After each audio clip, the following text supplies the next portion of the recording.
Every coach must have a coach, otherwise his technique has an expiration date. It's something I've heard from one of my colleague who's a coach in Gdańsk, and he came to my HEMA class on this Wednesday when he had full contact sparrings, so with full gear and with full metal longswords, so these feather swords, and more, of course. And when he said it, it sparked something in me, because I never really thought about this deep. Unfortunately, we hadn't had a chance to spar with each other yet, but I'll be waiting for you. I'll be waiting for you, Mateusz. Sorry, it wasn't Mateusz, it was Marek. I'll see you, Marek. I'll see you on some sparrings or on some tournaments. But besides that, it really stuck to me. And I thought about it for some weeks. It really hit me that it's so versatile and it's so obvious, but no one's really thought about it like this. That if you want to be great, if you want to be someone who conquers his fears, who breaks through his own insecurities, everything, including fitness, sport, including relationships, and much more, he needs someone to mentor him. Everyone needs a mentor, like a coach, mentor. You can say each buzzword you want, even a brother, but everyone needs it. And I'm a perfect example of this. But before we go further, I want to tell you, hi, I'm Michael Kozin, and my mission is to help young guys to stop their video games addiction by training real-life longsword techniques. Let's get into it. So what is the most common thing that every sportsman faces? It's plateau, it's stagnation. And stagnation comes from creating bad habits by not seeing what you're doing wrong. Of course, you did everything right, or you've thought about it like that, but there's always room for improvement. There's always something lacking, and that's normal, because we're humans. We're not perfect. We're not meant to be perfect, but we want to. And it's not bad to improve yourself, but when you're training alone, when you're thinking that you're improving, okay, scratch that. Let's start all over. If you're at the beginning stage of everything you do, including like training longsword, before you even started to spar with it, the most important thing for you is to just show up, because if you just show up, you're making huge progress. Everything you do that is part of what you want to improve, like fitness, like sword fighting, and much more, starts from just showing up. And for that, it takes like a few months, like first 2 months, maybe 3 months, to just show up, to just be there, to just consume the information about the thing you want to improve, and you want to just be good at it. But later on, you need to find out what you're lacking. And if you just stagnate, if you don't change anything, or you don't even search for feedback, you will not improve. You'll stay stagnant, just like a plague. If you don't cure it before it overtakes you, then you're gone. And I'm a perfect example of this, because at the beginning I knew that I had to just show up, to just be there, to improve. Everything I did, every mistake, I didn't get constant feedback, But just being there and seeing others who were better than me really inspired me to just show up more, to be there. It inspired me to be better. But later on, when I hit my plateau in sword fighting around 3 months ago, from the point when you will see this video, it's around like 3 months ago, 4 months ago, I felt that I've hit my plateau. And I was sparring. I tried my best to spar with each person because every opponent is different and you have to adapt or you lose. So of course I was losing because most of my colleagues are just better, and that's all right. They have more experience. So I started to feel that I'm not improving as much as earlier.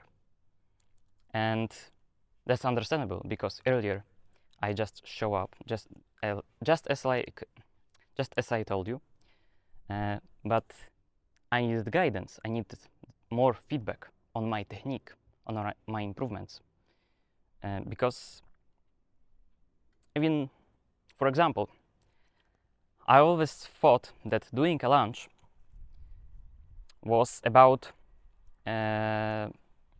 I'm talking about mainly generally my front foot, that I have to land on my whole foot when I'm doing a lunge. But recently someone told me that, not someone, I even know who told me that that I need to, while doing a lunge, I needed to prolong my heel to get the technique right, because I thought that just landing and stomping with my front foot was the right technique, but it's not so obvious, because when you lunge with your heel, then you can prolong your lunge and you can jump more forwards to your opponent. So I always lacked the distance when I tried to attack my opponent, and that thing really improved my offensive actions. I started to see the smallest difference in what I've done earlier and what I'm doing right now. Of course, it's not perfect. There's still more things wrong in my technique and my footwork and my sword attacks and much more, but now I see the difference. And that's why I created a From Gamer to Swordsman community, where inside I'm building a longsword beginner's course for guys just like you, based on my own experience, which I'm still learning, of course. But after 2 years, I'm hoping I can show you how you can start HEMA, so the longsword, or just training longsword by yourself, with minimal expenses. So check the links in the description if you want. Before you start to want to learn more about the craft you're doing, so in this case it's sword fighting, you have to drop your ego to learn. Because if you don't, not really if you don't accept that you'll be failing each time, then you will not improve, because failing is part of the whole process of learning, and it's alright. But in our society, coming from school systems and every other place, there's this behavior that if you fail, if you get an F on your exams or something like that, you get punished. But it's not natural for us, for humans. If we get punished by failing, then we don't want to fail more to improve ourselves. It's just not humanly possible to learn something without getting constantly losing or failing. At the beginning of my journey, of my sword journey, I was constantly losing with each opponent. And half of me knew that it wasn't pleasurable to lose, but the other half of me constantly kept the word in my brains that if I lose, I get to improve, and if I get to improve, I get to win eventually. So you need to drop your ego to learn, to improve, and to win. And that's a huge process if you think about that. Even guys who train HEMA for 5, 6 years, even 10 years, still have to drop their ego to improve, to learn something new. Even if they think that they're badass with a sword, they can counter each colleague in their HEMA class, but at the tournaments they get wrecked by everyone else. They still need to accept that they will lose eventually and they will win eventually. That's a natural thing. So winners, every winner you can see on a tournament had to fail. No one gets perfect right away. They need to fail each time for each problem, for each bad habit, for each mistake they did on sparring with their technique, just like me. We have to lower our ego, even crush it, to rebuild it. Not even to rebuild our ego, just to rebuild ourselves, to be better. And then eventually our ego gets higher and our confidence gets higher. And if you get too high with your confidence, then you start to lose your edge, if you can call it like that. You start to see everyone else as below you. And when someone wrecks you at a tournament, then they get into a rut. And that's not something you want to be in. So beware of this. Okay, I've told you about dropping your ego. But what's the real gold mine you need to constantly consume is feedback. Is feedback from your colleagues who are just better than you. And that's totally alright. That's totally okay. They're just better at sword fighting. They have more experience. So you naturally listen to them. And you don't get hurt when they tell you if you did something wrong. You have to accept that, okay, I did a mistake here and there, and that's why I lose each of these exchanges with this sparring partner.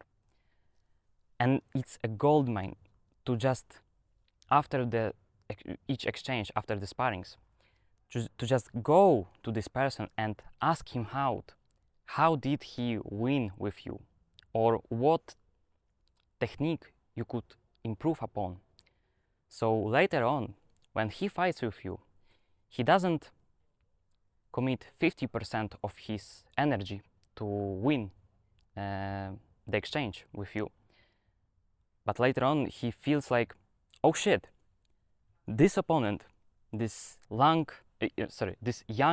fella, just 2 weeks ago was a lot easier to win. But right now, I need to start to sweat my balls off because he just gets better. And yeah, you just need to go to the people who you're training with, or if you can't, just join any group that is about HEMA or HEMA related, or about longsword fighting, or each weapon you're interested in. It could be saber, it could be rapier, it could be rapier with dagger, it could be sword and buckler. and much more, and just ask them out what you're doing wrong. And in my opinion, you should record yourself to do it, because you can't see if you're doing something wrong when you're just here training from your POV. From the side, it can look just totally the other way you thought about it. So record yourself and drop your ego, drop your insecurities, because you need to, if you want to, of course, to improve, you need to drop your insecurities and your ego. Even me, I had my insecurities, and I still have them, but they're just smaller. I've broke the ice to record this video and record every other video. And because I want to teach you something. I want to get you on this path of the sword that is just like, man, it's beautiful. It's the perfect thing for like people, for young men, old men who just want to move their body, but they want to do like something related to medieval weapons or something like that. It's always cool. So the last point I want to mention before I end this video is the universality, the versatility of the title of this video. So every craft, every other HEMA weapon, every craftsman, musician, fitness athlete, and much more, they have their own coaches. You have to remember that true education comes with failing. And in school it was punished. We get an F, we get screamed at by our teacher, by our family, by our, I don't know, colleagues, friends who think we're a dumbass. But who fucking cares about it? Seriously. No one cares. So just fail. Just try to fail. But remember, if you fail without any feedback, then you'll not be improving. And remember about the versatility of this quote. And if that hit your heart deeply, then you can check the link in the description, which is my paid program, which is called From Gamer to Swordsman. And it's a community of like-minded guys who stopped just playing around with their toys and video games and started to play around with a sword in their hands and started to improve themselves.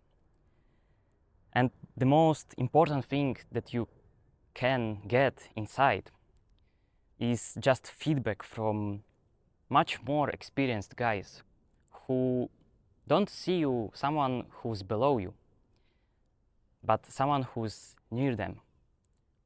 And they see your flaws and they correct them for you.